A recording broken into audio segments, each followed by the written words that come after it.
I'd been running for 3 months. Not from something I'd done, from something that wouldn't stop being done to me. Tonight, in this club full of Soul's elite, I finally stopped running. I just didn't know I was about to collide with something far more dangerous than what I was fleeing. Before we continue this story and want to see what happens next, please subscribe to our channel and let us know in the comments where you're watching from. Your support helps us bring these stories to life. Velvet Halo, Seoul's most exclusive nightclub, writhed with bodies bathed in amber and gold. Crystal chandeliers fractured light across designer suits and silk dresses, making everyone look like they belonged in a world I was only visiting. My scrubs were folded in my locker at Seoul Medical. My trauma nurse badge was tucked in my purse. Tonight, I was just another face in the crowd, or at least, that's what I'd hoped. 3 months, 92 days of feeling eyes on my back, the same silhouette across from my apartment building at dawn, the same figure lingering outside the hospital gates when my shift ended, the same shadow at the cafe where I grabbed my morning coffee, always 3 people back in line, always watching. I'd reported it 3 times, 3 separate officers, 3 identical dismissals. He's probably just another customer, miss. Seoul's a big city. Coincidences happen. Do you have any proof he's following you? Proof. As if the cold weight of a stranger's gaze wasn't evidence enough. As if the way my hands shook when I locked my apartment door each night didn't count. As if paranoia was something you could photograph and submit in triplicate. So tonight, I'd come to Velvet Halo. Not to celebrate. Not to forget. Just to disappear into the noise and heat and bodies. To be swallowed whole by a crowd where no one could single me out. Then I saw him. The man. My stalker. Standing at the bar in a nondescript gray jacket. A glass of something amber in his hand. And his eyes. Those flat, emotionless eyes. Locked directly on me. My breath caught. The room tilted. I stepped backward and collided with someone's chest. Careful. The voice cut through the bass like a blade.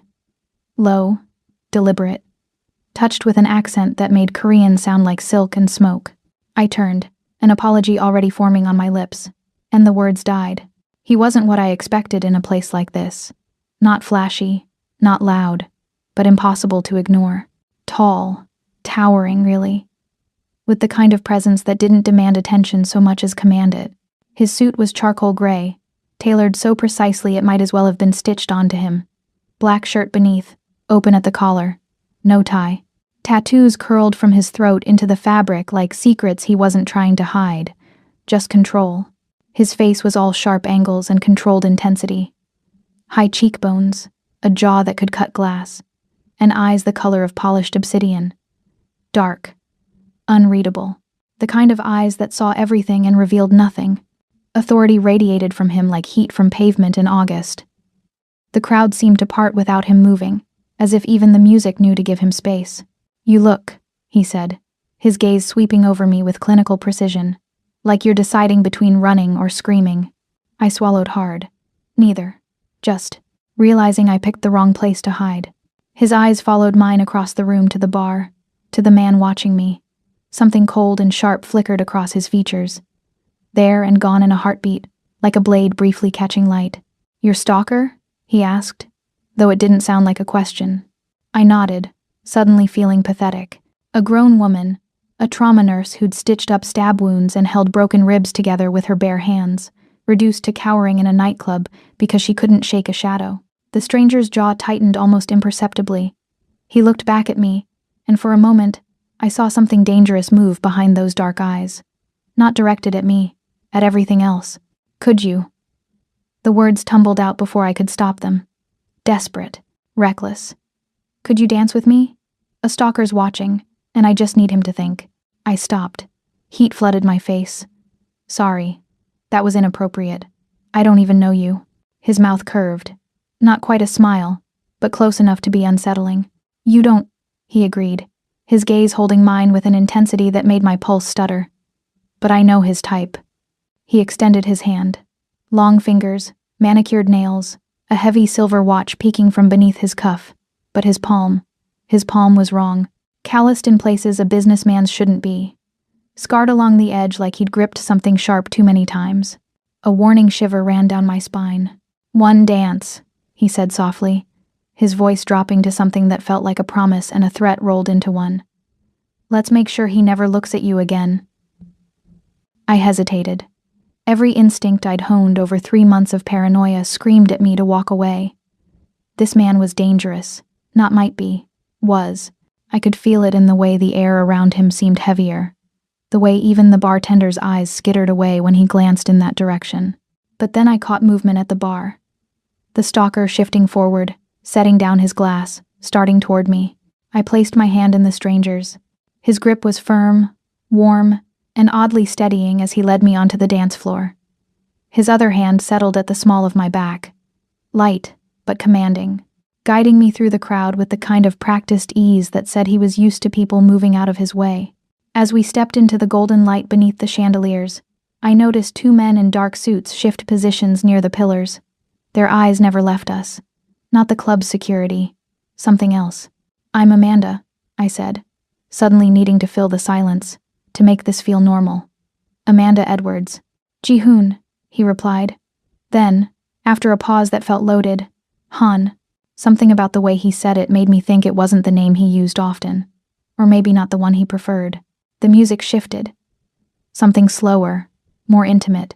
Ji-hoon pulled me closer, one hand sliding fully around my waist. His other hand caught mine, raising it between us in a position that felt formal and possessive all at once. We moved. And God help me, he knew how to lead. "He's still watching," Ji-hoon murmured, his breath warm against my ear. "Does that bother you?" "It terrifies me," I admitted. "But right now, it's the first time in months I don't feel like prey." His fingers tightened slightly on my waist. "You shouldn't have to feel like prey at all. Tell that to the police." "The police," he said, his voice hardening in a way that made the hair on the back of my neck stand up. "Don't deal with men like him." "I do." Before I could ask what he meant, Ji-hoon's gaze flicked up over my shoulder. One sharp, almost imperceptible nod to someone in the shadows. I started to turn, but his hand at my waist kept me in place. "Don't look," he said quietly. "Just dance." So I did. I let him guide me across the floor, let the music and his steady presence drown out the fear that had been my constant companion. For 3 minutes and 47 seconds, I felt safe. When the song ended, I finally glanced back at the bar. The man was gone. My stalker, the shadow who'd haunted me for 3 months, had simply vanished. "Where?" I started. "Somewhere he won't bother you again," Ji-hoon said. His tone was casual, but his eyes held something that made my blood run cold and hot all at once. "What did you do?" "I protected you." He released me slowly, though his hand lingered at my waist a moment longer than necessary. "Isn't that what you wanted?" It was. But the way he said it, the certainty, the finality, made me realize I hadn't just asked a stranger to dance. I'd asked something far more dangerous for help, and he'd answered. Ji-hoon stepped back, adjusting his cuff with casual precision. "You should go home, Amanda Edwards. You're safe now." "How do you know?" That not quite smile returned. "Because I'm the one deciding who's safe in this city." He turned to leave, and panic. Irrational, desperate panic seized me. "Wait, will I see you again?" Ji-hoon paused, glancing back over his shoulder. In the fractured golden light, his eyes looked almost gentle. "Almost. You already are," he said quietly. "You just didn't know it." Then he was gone, disappearing into the crowd with his suited shadows trailing behind him. I stood alone on the dance floor, my heart hammering, my hands shaking, feeling safer and more terrified than I had in months. Because somewhere in the back of my mind, I knew 3 things. 1. My stalker was gone. 2. The man who'd made him disappear wasn't a savior. 3. I'd just traded one shadow for another. And this one, I suspected, would be much harder to escape. The fluorescent lights of Seoul Medical's trauma ward were unforgiving at 6 a.m. I stood at the nurse's station, staring at the patient chart in front of me without really seeing it. The words blurred together. Vitals, medication schedules, surgical notes, all white noise against the memory playing on loop in my head. You already are. You just didn't know it. 24 hours since Velvet Halo. 24 hours since a stranger made my stalker disappear with nothing but a nod. 24 hours since I'd felt the ghost of his hand at my waist and convinced myself it meant nothing. It had to mean nothing. "Amanda." Dr. Kim's voice cut through my spiral. "The GSW in Bay 3 needs a consult. You ready?" Gunshot wound. Right. This was my world. Sterile, ordered, governed by protocols I understood. Not shadowy nightclubs, and men who spoke in loaded silences. On it, I said, snapping the chart closed. I could rationalize this. I would rationalize this. The stalker was probably scared off by Jihoon's confidence, his obvious wealth, his whatever he was. Maybe he'd just been some obsessive nobody who got bored. Maybe I'd imagined the danger in Jihoon's eyes, projected my own fears onto a man who was simply being kind. Kind men didn't have scarred palms and bodyguards in the shadows. I pushed through the trauma bay doors, shoving the thoughts down where they belonged, buried deep with all the other things I couldn't afford to think about. By noon, I'd stitched up 2 lacerations, stabilized a motorcycle accident victim, and talked a panicked mother through her daughter's appendectomy. Routine. Normal. Safe. Then the flowers arrived. Delivery for Amanda Edwards. The courier called from the nurse's station. I looked up from charting to see an enormous bouquet. White peonies and deep crimson roses, arranged with the kind of precision that screamed expensive.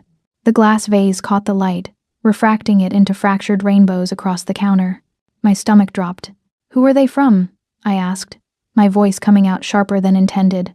The courier shrugged. "No card. Just says to deliver to trauma. Nurse Edwards.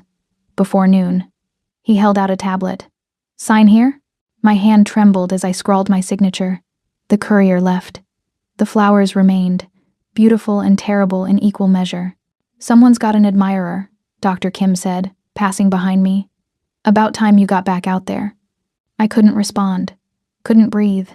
Because white peonies were my favorite flower, a detail I'd mentioned exactly once, in passing, to a coworker 6 months ago. And I'd never told anyone else. Never posted about it. Never made it public. He's found a new way to watch me. The stalker. It had to be. Jihoon hadn't scared him off. He'd just made him more careful. More invasive. Now he knew where I worked. What I liked. When my shift ended. "Amanda, you okay?" One of the other nurses touched my shoulder. "Fine," I lied. "Just unexpected." I left the flowers at the station. Couldn't bring myself to touch them. Couldn't stop looking at them either. Their perfect petals like a promise and a threat wrapped in cellophane. The rest of my shift crawled by in a haze of paranoia. Every man who walked through the trauma bay doors made me flinch. Every footstep in the hallway sounded like pursuit. By the time 7 o'clock came and I clocked out, my nerves were stripped raw. I took the back exit, avoided the main lobby, kept my head down as I walked through the hospital's side gate toward the street where I usually caught a cab. Then I saw him, Jihoon Han, leaning against a black Mercedes sedan parked directly outside the gates. Same charcoal suit, or maybe a different one cut exactly the same. Arms crossed loosely, expression unreadable, looking like he had every right in the world to be there. Looking like he'd been waiting. My feet stopped moving. My heart didn't. He straightened when he saw me, uncrossing his arms with fluid grace. Amanda, not Miss Edwards, not the nurse from the club, just my name, spoken like he'd said it 1,000 times before. "What are you doing here?" I managed, my voice steadier than I felt. "Making sure you get home safely. I don't need." I stopped, something clicking into place. "Are you following me?" He tilted his head slightly, considering the question like it was a puzzle with an obvious answer I'd somehow missed. "No. Watching. There's a difference." The casual way he said it. No shame, no pretense. Made my blood run cold. "That's not better. That's not." I took a step back. "That's what stalkers do, Jihoon. They watch." Something flickered in his eyes. Not guilt. Something harder. Stalkers watch because they want to possess. I watch because I protect. There's a difference there too. "I don't remember asking for your protection." "You did." He pushed off the car, taking a single step forward. Not aggressive, just certain. "Last night, when you put your hand in mine and asked me to make him stop looking at you, that was asking. For a dance. Not." I gestured helplessly at him, at the car, at the entire insane situation. "Not this." "The dance was how it started," he said quietly. "But men like him don't stop because of a dance, Amanda. They stop because someone makes them stop, permanently. The weight of that word, permanently, settled between us like a body." "Did you send me flowers?" I asked suddenly. His brow furrowed. No. White peonies and red roses, delivered to the trauma ward. No card. Jihoon's expression darkened. Not anger. Calculation. When? Today. Noon. He pulled out his phone, typed something rapidly, then looked back at me. Get in the car. Excuse me? Get in the car, Amanda. We're not having this conversation on the street. I'm not getting in a car with someone who admits to watching me. The flowers weren't from me, he cut in, his voice taking on an edge that made my spine straighten involuntarily. Which means someone else knows where you work, what you like, and how to get close to you. Someone who isn't afraid of being seen. My mouth went dry. That man from last night. Won't be sending flowers, Jihoon said flatly. Trust me. The certainty in his voice told me exactly why I should trust him on that particular point, and exactly why I should run. But my feet wouldn't move. Because if Jihoon was telling the truth, if the flowers weren't from him, then I had a new problem. A new shadow. And the only person who seemed to know how to deal with shadows was standing in front of me with a car and an offer I couldn't afford to refuse. One ride, I heard myself say. Straight to my apartment. No detours. Agreed. He opened the passenger door. I slid inside before I could change my mind. The interior smelled like leather and something darker. Smoke, maybe. Or the ghost of expensive cologne. Jihoon rounded the car and slipped behind the wheel with practiced ease. The engine purred to life. We pulled into Seoul's evening traffic in silence. I should have been terrified.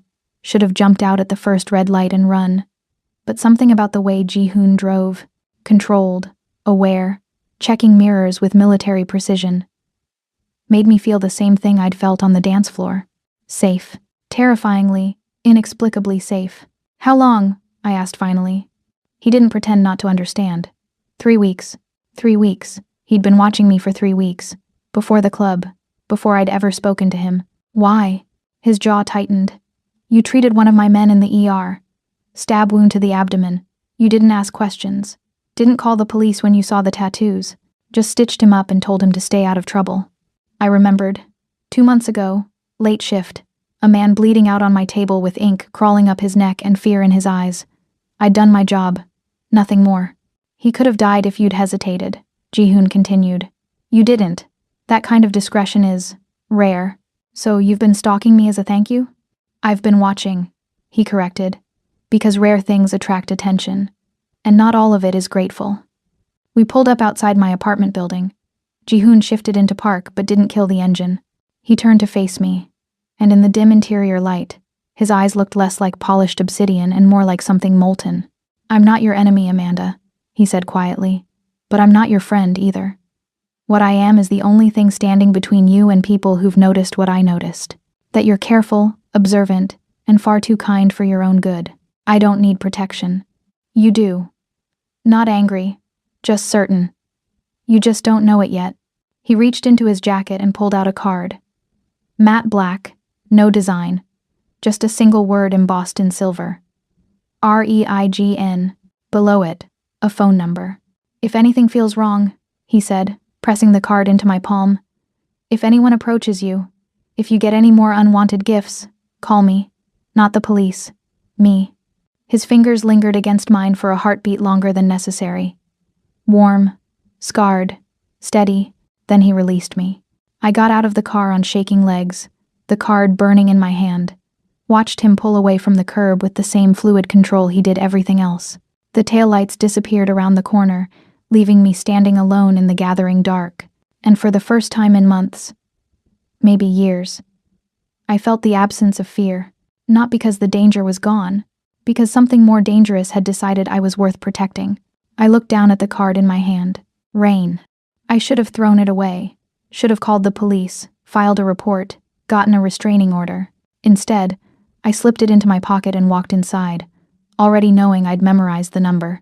The note was wedged under my windshield wiper like a parking ticket. I almost didn't see it. Morning shift, running late, coffee burning my tongue as I speed walked through the hospital parking garage. But something about the stark white paper against my car's dark paint made me stop. My hand trembled as I pulled it free. Block letters. Printed, not handwritten. 5 words that turned my blood to ice. He can't protect you forever. The coffee slipped from my grip, splashing across concrete. I spun around, scanning the dim garage, rows of cars, fluorescent lights humming overhead, the distant echo of an engine starting. Nothing. No one. But someone had been here. Someone had touched my car.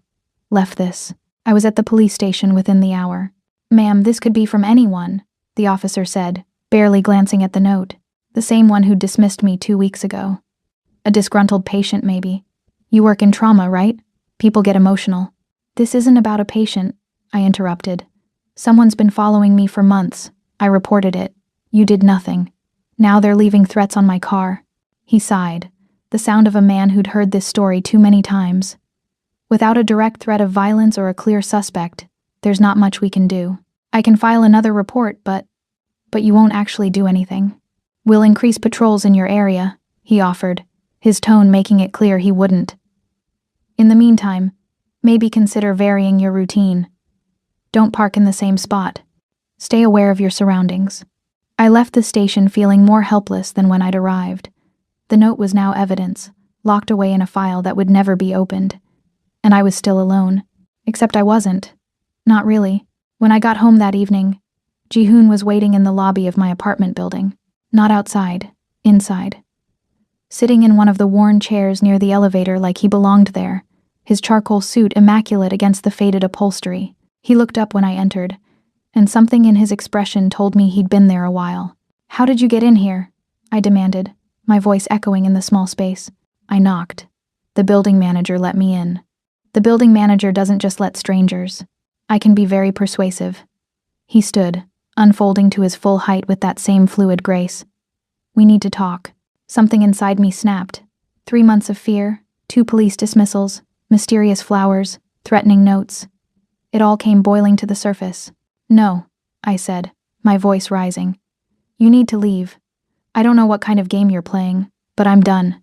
The flowers, the watching, now breaking into my building. I didn't send the flowers." "Then who did?" "Because someone knows where I work, where I live, what I like." I pulled the note from my bag, hands shaking as I thrust it toward him. "Someone left this on my car this morning. He can't protect you forever. That's about you, isn't it? This is because of you." Ji-hoon took the note, his expression hardening as he read it. When he looked up, his eyes held something dark and cold. "When did you find this?" "This morning, 7 a.m. And you went to the police?" "Of course I went to the police. What was I supposed to do? Call you? I don't even know you, Ji-hoon. For all I know, you're the one." I stopped, the accusation catching in my throat. "Say it," he said quietly. "Maybe you're the one doing this. Maybe you're my stalker and this is all some sick." "If I were your stalker," Ji-hoon interrupted, his voice dropping to something that made my breath catch, "you would never have seen him alive." The certainty in those words, the absolute, unshakable certainty, froze me in place. He stepped closer. Not threatening, but deliberate. Close enough that I had to tilt my head back to maintain eye contact. Close enough that I could smell smoke and expensive cologne. Close enough to be dangerous. "I'm not your stalker, Amanda," he said, my name rolling off his tongue like a secret. "But someone is. Someone who knows you're under my protection and wants to see if I'll flinch." "Under your protection," I repeated. "I never agreed to that. You put your hand in mine and asked me to make him stop looking at you. That was agreement enough. For a dance, nothing with me is ever just one thing." He reached out slowly, giving me time to pull away, and tucked a strand of hair behind my ear. His fingers grazed my cheek, calloused and warm. "You asked me to see you, so I do. Every morning when you leave for work. Every evening when you come home. Every moment you think you're alone. I should have been terrified. Should have screamed, 'Run!' Called those useless police back. Instead, my heart hammered for an entirely different reason. "That's not protection," I whispered. "That's obsession." "Yes," he agreed simply. "But mine keeps you breathing." His hand dropped from my face, but he didn't step back. The air between us felt charged, heavy with something I didn't want to name. "The note is a warning," Ji-hoon continued, his voice returning to that controlled calm. "Someone wants me to know they can reach you. That my protection has limits. Then maybe you should stop protecting me." "I can't." "Why not?" For the first time, his composure cracked. Just a fraction. Just enough for me to see something raw and hungry beneath the surface. "Because you looked at one of my men, a criminal bleeding out on your table, and treated him like he was worth saving. No one's looked at me like that in a very long time. He stepped back, creating distance that somehow felt more intimate than proximity. You're under my protection now, Amanda, whether you want it or not. He pulled out another card, identical to the one already burning a hole in my pocket, and pressed it into my palm. If anyone approaches you again, call me, not them. His eyes flicked toward the door, toward the police station I'd wasted my morning at. They can't help you. I can. At what cost? The question hung between us. Jihoon's mouth curved into something that wasn't quite a smile. We'll discuss terms when you're ready to negotiate. Then he was gone, moving past me toward the door with that same controlled grace. I watched him disappear into the Seoul evening, flanked by shadows that had been waiting outside. I looked down at the card in my hand. Rain. This time, I didn't even pretend I wouldn't call. The restaurant didn't have a name. At least, not one displayed anywhere I could see. Just a black door in an upscale district, a small silver plaque with Korean characters I couldn't read, and a man in an immaculate suit who took one look at me and said, "Miss Edwards." "Mr. Han is expecting you." Jihoon had called the previous evening, not texted. Called, his voice low and deliberate through the phone. "Have dinner with me." Not a question, but not quite a command either. I should have said no, should have ignored the call entirely. Instead, I'd found myself asking, "Why?" "Because you deserve to eat somewhere that doesn't serve coffee from a vending machine," he'd replied. "And because I'd like to know more about the woman who's been occupying my thoughts." The honesty in that admission had stolen my breath. So here I was, following the suited man through a dimly lit corridor that opened into a space that felt more like a secret than a restaurant. Low lighting, private alcoves separated by rice paper screens, the soft murmur of conversation in multiple languages, wealth whispered from every detail. The silk tablecloths, the hand-painted ceramics, the way the staff moved with choreographed precision. Jihoon stood when I approached, and for a moment, I forgot how to breathe. He'd traded the charcoal suit for midnight blue, the jacket perfectly tailored to his frame. No tie again, just a black shirt open at the collar, revealing those tattoos that curled up his throat like dark flames. His hair was styled back, emphasizing the sharp angles of his face. He looked like Sin dressed in silk. "Amanda."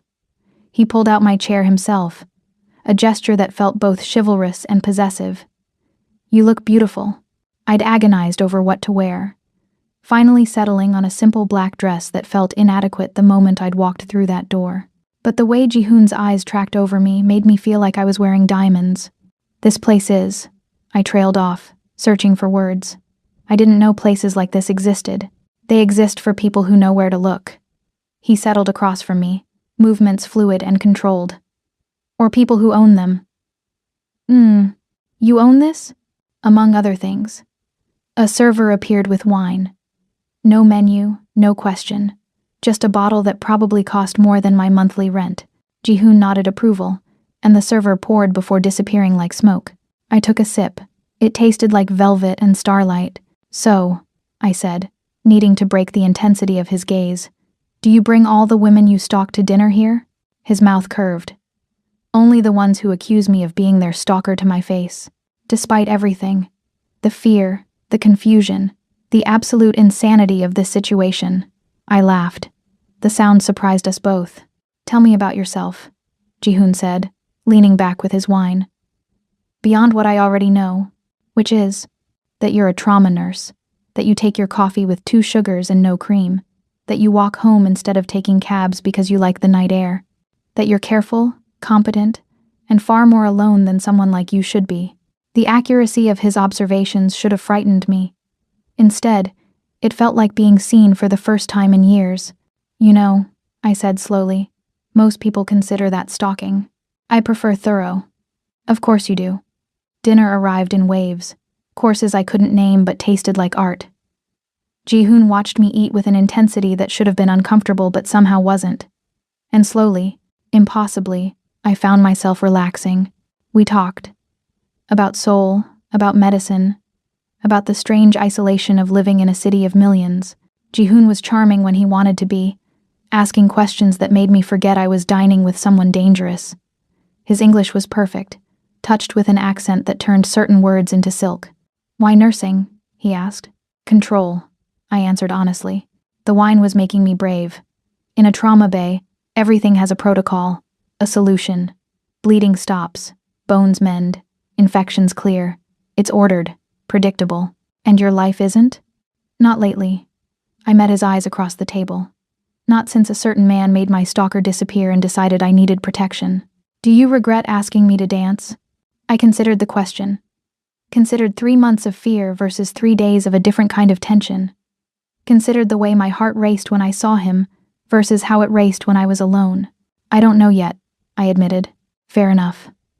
He raised his glass in acknowledgement. When dinner ended, Jihoon offered his arm. I took it, feeling the solid warmth of him through his jacket. We stepped into the Seoul night, and for a moment, everything felt almost normal. Then the engine roared. It happened fast.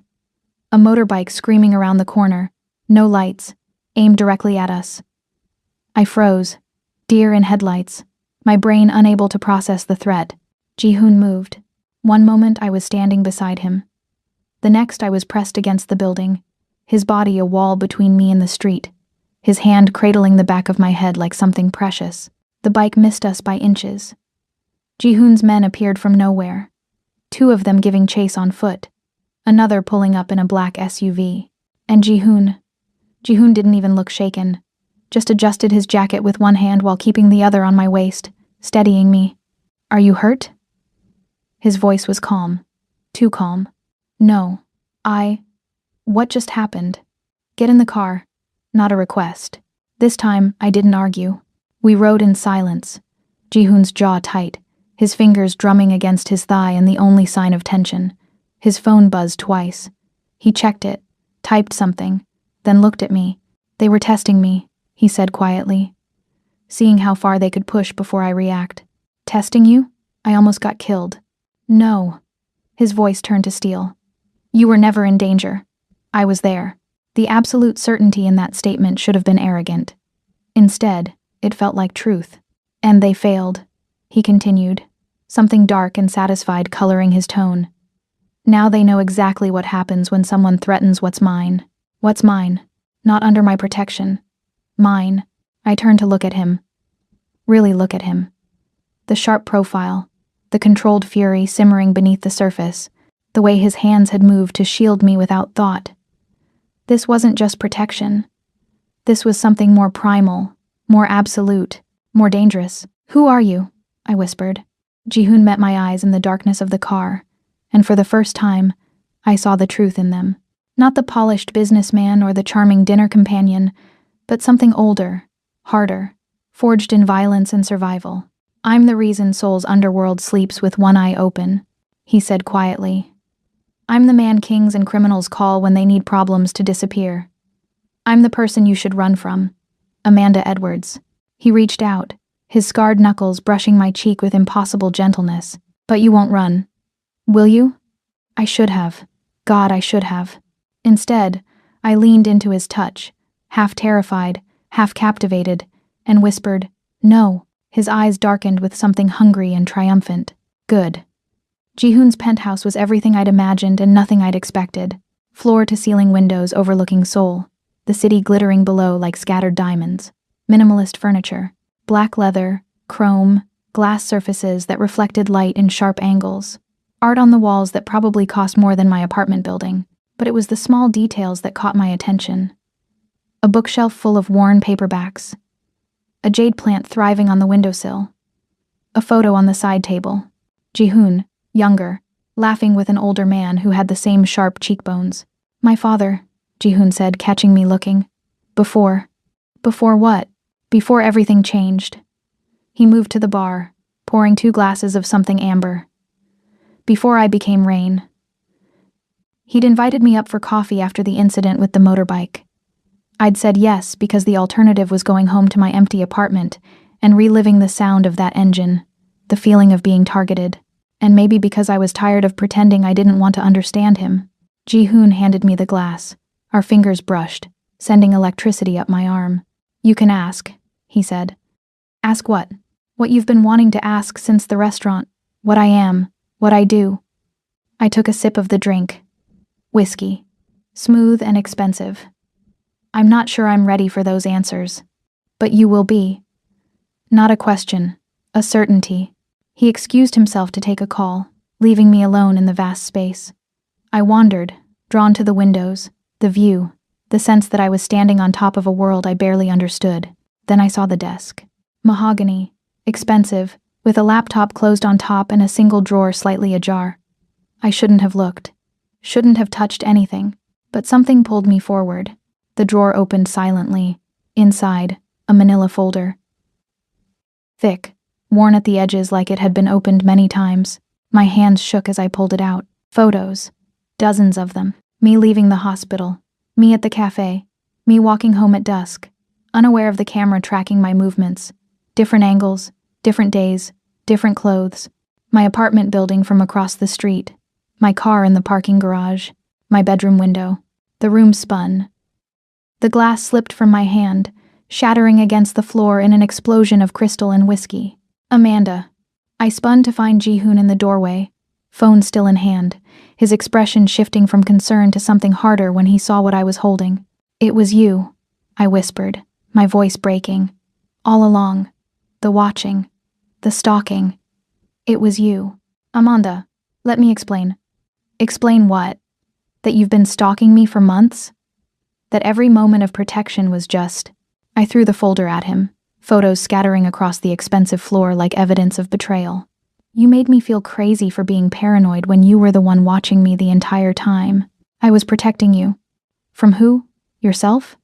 Tears burned my eyes. You said if you were my stalker, I'd never have seen him alive. Was that supposed to be a confession? Ji-hoon moved toward me, hands raised in a gesture meant to calm, but I saw him differently now, saw the predator beneath the silk. You shouldn't have found those, he said, his voice low and controlled. That's what you have to say? Not, I'm sorry or I can explain, just that I shouldn't have found your surveillance photos of me? They're not what you think. Then what are they, Ji-hoon? What possible explanation justifies this? Something flickered in his eyes. Not guilt, resignation. They're evidence, he said quietly, of every time my men stopped someone from getting too close. Every near miss, every threat I neutralized before you even knew it existed. I stared at him, my breath coming in short gasps. You see surveillance? He continued, taking another step closer. I see proof of what I've kept you safe from. I don't believe you. I'm not asking you to. He reached down, picking up one of the photos, and he leaving the hospital at dusk. This was taken the night a rival syndicate's scout was tracking you. He's no longer a problem. Another photo. This one, a con artist targeting foreign nurses. He's in a hospital now. Different kind. Another. This one. Stop. I backed toward the door, every instinct screaming at me to run. Just stop. I can't. I need to leave. Amanda. Don't. I held up a hand, vision blurring with tears. Don't say my name like that. Like you didn't just... I couldn't finish. Couldn't breathe. I turned and ran. Ji-hoon called after me, but I didn't stop. Didn't look back. Just ran for the elevator, stabbed the button with shaking fingers, and prayed the doors would close before he could follow. They did. I made it to the street, flagged a cab, gave my address through tears the driver pretended not to see. My apartment was dark and cold when I arrived. I locked every lock, checked every window, and collapsed on my couch with my phone in my hand. I should call the police, show them the photos. Finally have proof that I wasn't crazy, that someone really had been watching. But Ji-hoon's words echoed in my head. They're evidence of what I've kept you safe from. My phone buzzed. Unknown number. Not Ji-hoon's. I almost didn't answer. But something made me press accept. Hello? Silence. Then breathing. Then a voice. Distorted. Mechanical. Wrong. He can't find you this time, Amanda. The line went dead. I sat frozen, phone pressed to my ear, as the realization crashed over me like ice water. The photos. The surveillance. Ji-hoon's men tracking my movements. He wasn't lying. He really had been protecting me from something worse. And now, for the first time in weeks, I was truly alone. My phone buzzed again. A text from Ji-hoon's number. Where are you? Then another. Amanda, answer me. And finally, stay inside. Lock your doors. I'm coming. I looked at the darkness pressing against my windows, at the photos, still burned into my memory, at the terrifying space between protection and possession, and I realized I'd made a terrible mistake. I'd run from the only person keeping me alive. The power went out at 11:47 p.m. One moment I was staring at Ji-hoon's texts, trying to decide whether to respond. The next, my apartment plunged into darkness so absolute I couldn't see my own hands. Just a breaker, I whispered to myself. Just the building's terrible electrical. The door splintered inward. No warning, no knock, just the violent crack of wood giving way, and then hands, rough, gloved, were grabbing me.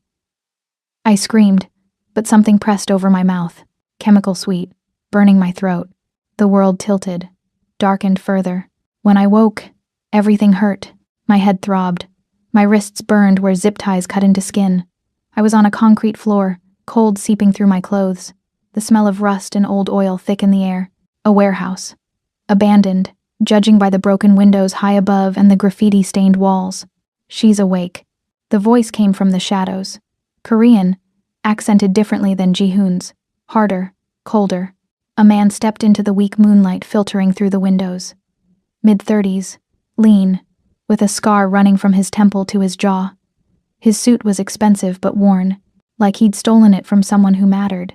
Amanda Edwards, he said, crouching in front of me. Rain's little nurse. Do you know how long I've been watching you?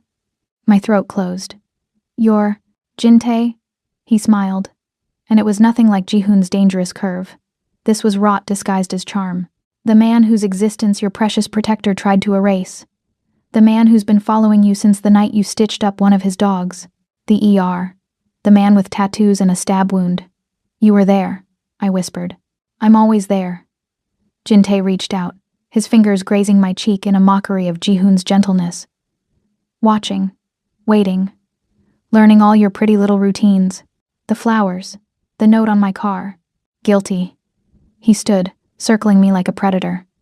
You see, Rain thought he could protect you by keeping you close, but he made a critical error. What error? Jin-tae's smile widened. He let you see him. Let you matter. And now, when I put a bullet in your head, he'll finally understand what it feels like to lose something precious. Terror flooded through me, cold and absolute. You were never the prize, Amanda. You're the warning. He pulled out a phone, typing something with casual efficiency. I've just sent your location to Rain. He'll come for you, of course. They always do when you take their toys. I'm not his. Oh, but you are. Jin-tae crouched again, his breath hot against my face. You just don't understand what that means yet. He's not a man, Amanda. He's a king. And kings don't negotiate. They conquer. He stood, gesturing to someone in the shadows. Another man appeared. Bigger, silent, holding a gun, with professional ease. Watch her. When Rain arrives, you know what to do. Jin-tae walked away, his footsteps echoing in the vast space. I was left alone with the guard, my heart hammering so hard I thought it might crack my ribs. Think. My hands were bound. The guard was armed. The warehouse had multiple exits, but I was in the center, exposed. Then I felt it, the weight around my wrist. The bracelet. Ji-hoon had given it to me at dinner, a delicate silver thing I'd assumed was just jewelry. Consider it a gift, he'd said, for protection. I'd thought he meant symbolically. Now, feeling the slight warmth against my skin, I understood. GPS. He'd put a tracker on me. Call me, not them. I couldn't call. But maybe the bracelet was enough. Maybe his men were already mobilizing. Maybe. The guard's phone buzzed. He answered, listened, then looked at me with something like pity.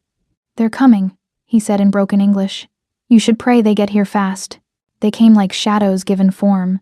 One moment, the warehouse was silent except for my breathing and the guard's footsteps. The next, the lights. What few worked. Exploded in showers of sparks. Gunfire. Shouting. The guard beside me spun, raising his weapon, but never got the chance to fire.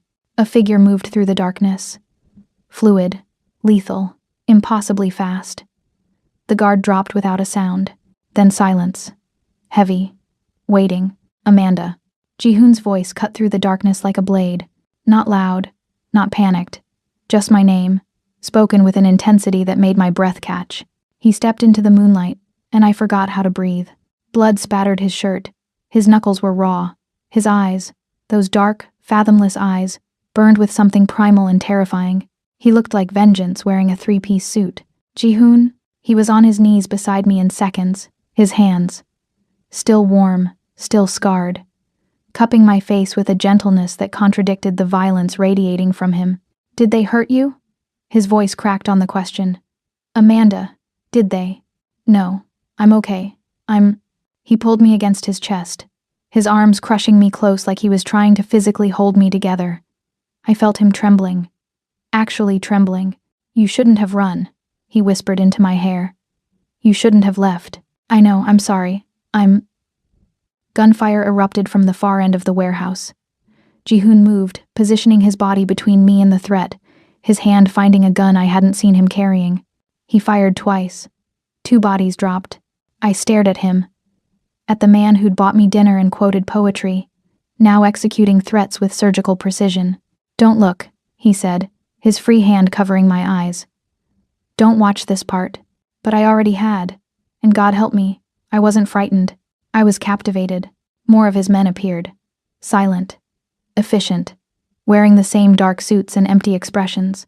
They moved through the warehouse like they'd rehearsed this, clearing rooms and securing exits with military precision. Jintae's voice echoed from somewhere above. You think this is over, Rain? She's already dead. Ji-hoon's jaw tightened. He looked up at the catwalks, his expression turning to something arctic and absolute. Stay here, he told me. My men will protect you. Don't. But he was already gone, moving up a rusted staircase with the same lethal grace. I watched him disappear into the shadows, my heart in my throat. Seconds passed, then minutes, then a scream, cut short, followed by the heavy sound of something hitting concrete. Silence. Ji-hoon reappeared on the catwalk, alone, wiping blood from his knuckles with a handkerchief. He descended slowly, each step deliberate, until he stood in front of me again. It's done, he said quietly. You're safe. I should have asked what happened, should have demanded details. Instead, I asked the only question that mattered. How long have you been watching me? Ji-hoon knelt again, his hands finding mine, carefully cutting through the zip ties with a knife that appeared from nowhere. Since the night you saved one of mine in the ER, he admitted, rubbing feeling back into my wrists with infinite gentleness. He was bleeding out. You didn't even flinch at the blood. Didn't ask questions. Just stitched him up and told him to stay out of trouble. He looked up at me, and in the fractured moonlight, his eyes held something raw. You treated a criminal like he was worth saving. No one's ever looked at me like that, Amanda. Like I might be worth saving too. My breath caught. So you've been protecting me. Since that night. Yes. His thumb traced circles on my wrist, over the bracelet that had saved my life. I couldn't let you go. Couldn't let anyone else see what I saw. That's not protection, Ji-hoon. That's obsession, he finished. I know. I've never pretended to be anything else. He stood, pulling me to my feet, his hands steadying me when my legs threatened to give out. Around us, his men moved with quiet efficiency, clearing evidence, erasing the night like it had never happened. Come, Ji-hoon said, his arm settling around my waist. Let's go home. I should have asked where home was. Should have insisted on going to my apartment, my life, my world. Instead, I leaned into his warmth and let him lead me into the dawn. Behind us, soul burned with the consequences of threatening what belonged to Rain. Ji-hoon's mansion wasn't a home. It was a fortress. High walls, security cameras, men stationed at every entrance. I'd been here 3 days, recovering from the abduction, trying to process the reality of my new existence. The woman who'd been kidnapped wasn't the same one who'd woken up in silk sheets, surrounded by luxury and danger in equal measure. That woman had been naive, frightened, alone. This woman understood that safety came with a price, and his name was Rain. You're awake. I turned from the window to find Ji-hoon in the doorway, holding 2 cups of coffee. He'd traded his blood-spattered suit for black slacks and a white shirt, sleeves rolled to his elbows, revealing the full extent of his tattoos. Dragons and phoenixes curled up his forearms, Korean script wrapped around his wrists, art and violence inked into his skin like a history book written in pain. Couldn't sleep, I admitted. Too quiet. You're safe here. I know. And I did. That was the terrifying part. Tell me about Rain. Ji-hoon set down the coffee, his expression shifting to something guarded. What do you want to know? Everything. Who you really are. How you became. This. He was silent for a long moment, staring out at the Seoul skyline. When he finally spoke, his voice held the weight of years. My father was Han Min-jun, a businessman, legitimate, respected. When I was 19, a rival syndicate decided his shipping company was useful. They made an offer. He refused. Ji-hoon's jaw tightened. They killed him in front of me, made me watch. Then they gave me a choice. Take his place in their organization, or join him in the ground. Oh, Ji-hoon. I took the third option. His voice turned to steel.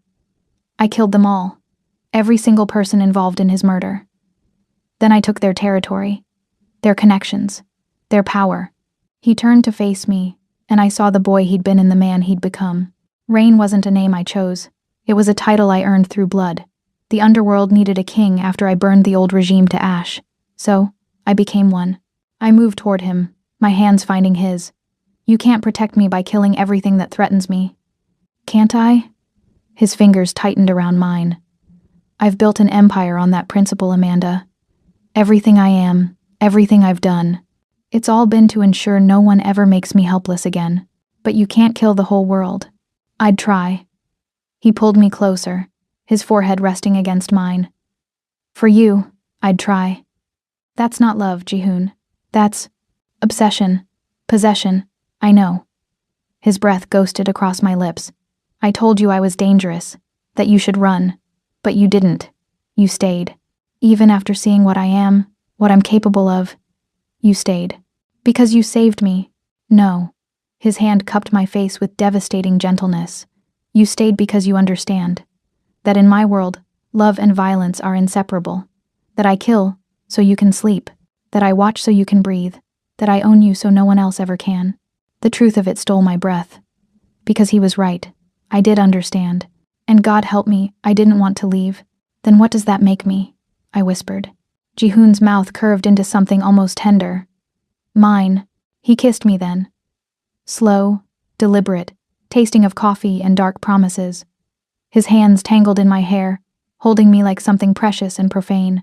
When we finally broke apart, Seoul glittered behind him like scattered diamonds. I have a meeting tonight, he said, his voice rough.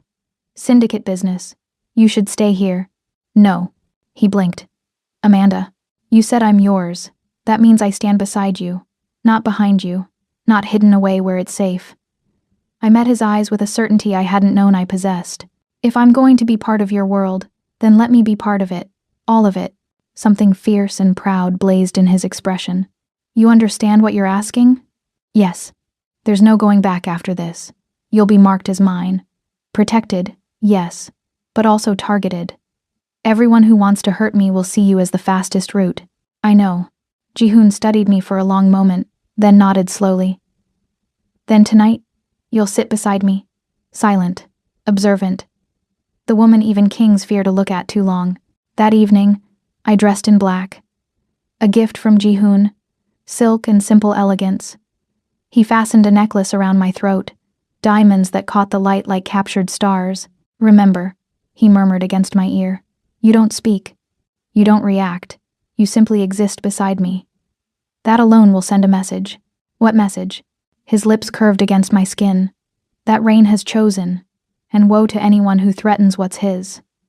The meeting was held in a private room in the same restaurant where we'd had dinner. Men in expensive suits filled the space.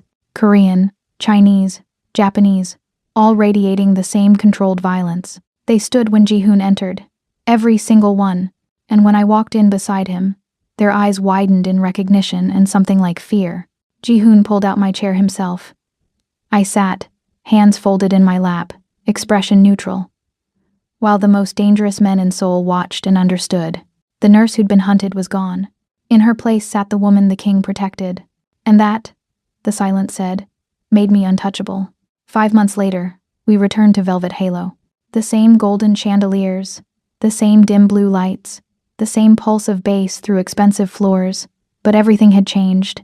I wore red tonight, a dress that whispered rather than screamed, custom-made to fit like a second skin. Diamonds glittered at my throat and wrists, Gifts from a man who expressed love through beautiful, dangerous things. Jihoon walked beside me, his hand at the small of my back. Possessive, protective, proud. His world had become mine. His enemies knew my face. His empire included my name.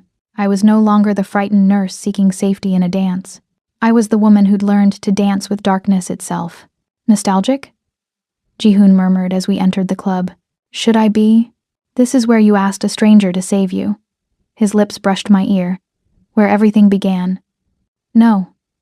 I turned to face him, my hand finding his cheek. It began the night I saved one of yours. The rest was just catching up.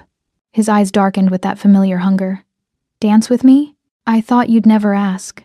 We moved to the floor, and the crowd parted. They always did now. Whether because of Jihoon's reputation or mine, I no longer knew, no longer cared. The song was slow, intimate, the same one that had played that first night. Jihoon pulled me close, and we moved like we'd been doing this for years. In a way, we had.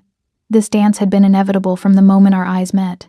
Someone's watching, Jihoon said softly, his gaze flicking to a man at the bar. Too interested, too focused. I smiled, the expression holding none of the fear it once would have. Then maybe we should dance. But this time, I led.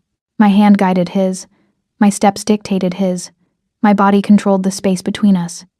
Jihoon followed, amusement and pride flickering in his expression. You've changed, he observed. You changed me. Regrets? I considered the question. Considered the woman I'd been. Alone, frightened, hunted. Considered the woman I'd become. Protected, powerful, partnered with a king who'd burn the world for me. None, I whispered. Not a single one. The song shifted, swelling toward its crescendo. I pulled Jihoon closer, our bodies moving as one beneath the fractured light of the chandeliers. You said a stalker was watching. I murmured against his throat. You were right, he replied, his voice rough with emotion. Was it you? His arms tightened around me, his lips finding my temple with devastating tenderness. Always. I tilted my head back, meeting those dark eyes that had first promised protection and delivered so much more. Then don't stop watching. Never. We danced as the club pulsed around us, two shadows moving like one, love and danger fused so completely they couldn't be separated. When the song ended, Jihoon didn't release me, just held me there, in the center of the floor, while Seoul's underworld watched and understood. This was no ordinary love. This was obsession refined into devotion, possession transformed into partnership, violence made tender through the simple act of choosing each other, again and again, despite everything. The chandelier light reflected in Jihoon's eyes, turning them molten gold. In that moment, I saw everything we were and everything we'd become. Fear turned to power, darkness into devotion, a stalker into a savior, or perhaps the reverse. I no longer knew. It didn't matter, because somewhere between the first dance and this one, I'd learned the truth that Jihoon had known all along. Sometimes the only safety is in the arms of the most dangerous man in the room. Sometimes protection looks like possession. Sometimes love wears the face of obsession. And sometimes, when a stranger asks, "Could you dance with me?" A stalker's watching, the only right answer is yes. Even.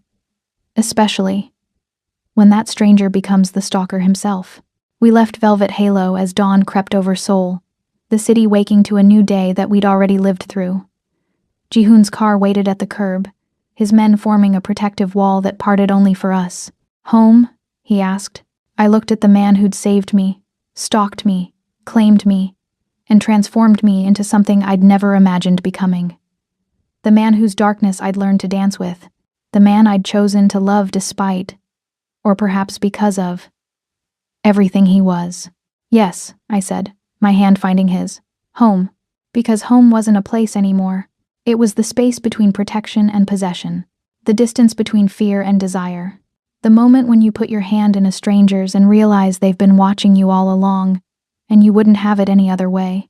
We drove into the Seoul morning, two silhouettes against the rising sun. Love and violence braided so tightly they'd become the same thing. And behind us, in the empty club, the chandeliers caught the dawn light and scattered it across the floor where we'd first danced. The floor where everything had begun. The floor where, 5 months later, everything had come full circle. The story of the nurse and the king, the woman and rain. the dance that never truly ended.